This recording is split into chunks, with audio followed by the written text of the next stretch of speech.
Second half, you know what I mean? I thought in the first half offensively we were a little stagnant, and we weren't doing a lot of the things that we normally do after the first 3 minutes. I thought the first 3 minutes we obviously came out and played well. But sometimes you got to grind one out, and you got to win at home. And that's what I told our team. We're 2-0 at home, and we're 2-2. And it's a very difficult league to win on the road. I don't know what the other two outcomes were, but going into tonight's games, the last 13 ACC games, 12 of the home teams won. And we got to be with those teams if we want to have a chance to compete. And as we get better, we want a chance to compete. Jim, early in the second half, it seemed like a lot of the three-pointers that fell in the first one down for you. Did you want the team to get to the rim more? It seemed like yeah. But we're a team that gets to the rim anyway. That's kind of what we do. I mean, we actually shoot a really good percentage from two, and that opens up our threes. So, yeah, I mean, we have two guys that, you know, Jerome and Kai, that can get to the ball, especially in transition. That's when we really get to the basket. They're really good at it, both of them. So I think that helped us. Jerome, 24 points tonight. Danny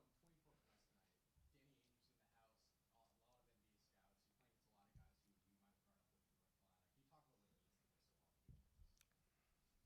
To me out there, it just felt like another rally pickup game kind of for a little bit. I mean, I grew up with a lot of those guys and played with them like every day in the summer. So, I mean, it was normal. It felt comfortable, so no big deal really. Is there any added pressure for you and for Kai playing against teams from North Carolina? No, I think it's maybe easier. I mean, I know a lot of those guys' strength and weakness, and they probably know mine too. But I mean, it's really for me, it's no big deal. It's just playing basketball. What does it also mean to be the team that burned you guys at the last second? Yeah, I mean, doesn't mean it was the next game. It was North Carolina State at home. They're a good team. They got great players. I don't care about any of the stuff that happened prior to this year. I mean, I really don't. It's way over. We've moved so much past it. The only people who care about it, and you have to ask questions, but you're the only people that think about it. You know, I don't even think about it. Jim, going off Duke, hopefully, where were you with how the team prepared the ball in the second half tonight? Yeah, we did this kind of same thing. You know, we had 10 turnovers in the first half, and I thought there were a lot of them were careless turnovers again.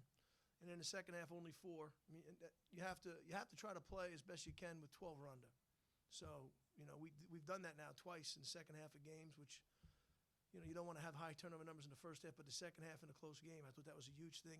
And keeping them off the backboard, to only give them 8 offensive rebounds is huge. I mean, they're a load in there. I mean, they got length and size. Abu at the 4 is a premier offensive rebounder, one of the premier ones in the league.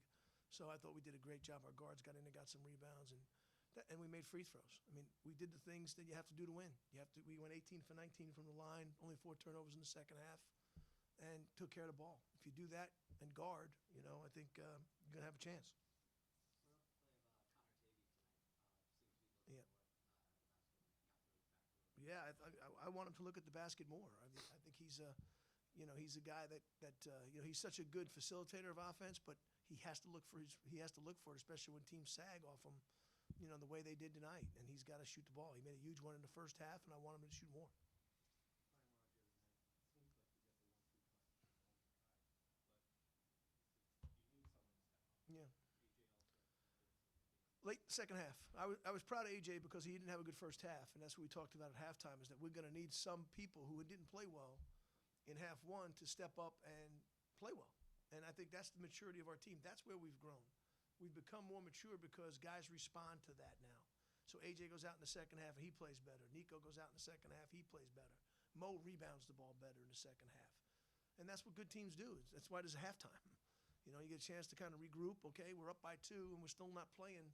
Everybody's not playing to the level that we know you can play at. Now we got to step up. And that was the whole message. Jerome, how much do you guys feel like you're coming together? Y'all peak season, now they're coming together. Do you feel like it yourself? Yeah, I do. I mean, you can kind of tell when we're out there. I mean, we're moving the ball. We know what each other are going to do. I mean, it's definitely a good feeling. And like Coach said, it's just staying connected, and I really feel like we're really connected right now. All right. Thank you, guys. Get home safe. Oh, yeah, you too.